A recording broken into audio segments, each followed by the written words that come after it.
at every corner to where you are settling right now.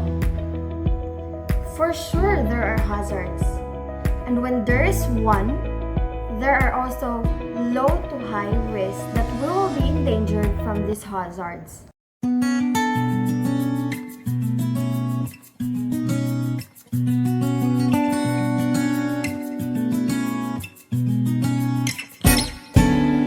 What can you infer from the situations you have watched a while ago?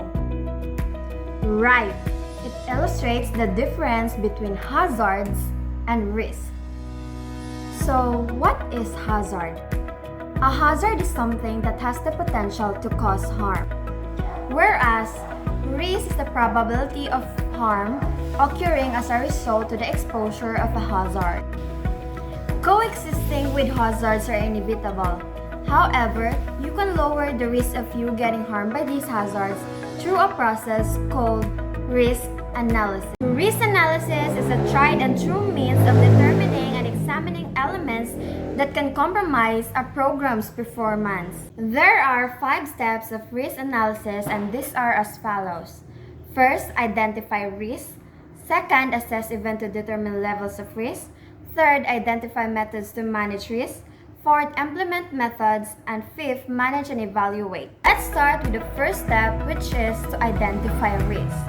I highly believe that from the phrase itself, it is already understood that we must see to it what are the dangers that we might face along the way. It can be done through thorough observation and deliberation. Assessing risk is to further see who and what are the possibilities the identified risk can place in a person or an event. This is the time wherein you will be able to go through every tiny detail. That is why this step must not be rushed.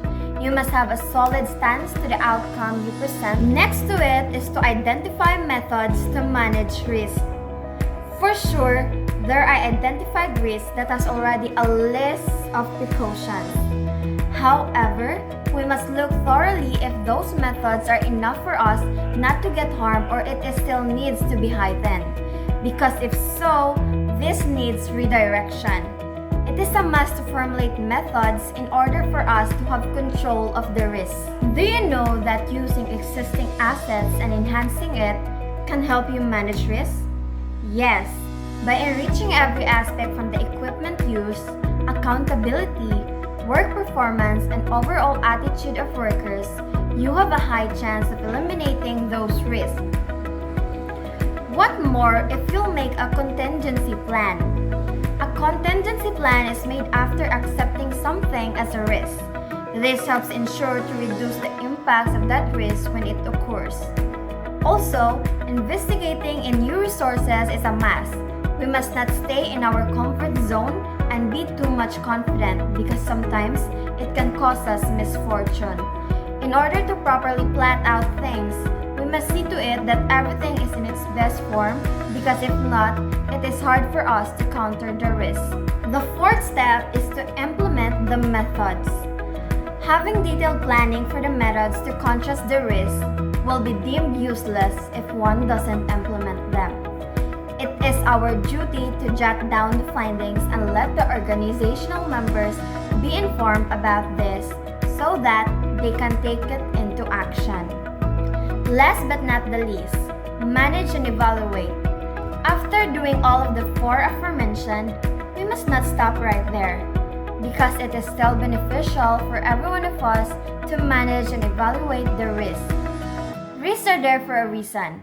That is why risk evaluation must be done thoroughly and to why is something existing in that certain event. Doing it by sight and hands is a must. An evaluation to everything that was enforced must be recorded to have basis and solid evidences. So our lesson of the difference between hazards and risk and what is risk analysis all about ends here. I hope that you have gained knowledge from me as much as I have merit from our instructor, Sir Gideon Ray Maxilom. This is Aces KB Picot of BSSW1B, leaving you a friendly advice to always be cautious of your surroundings. Stay safe, everyone!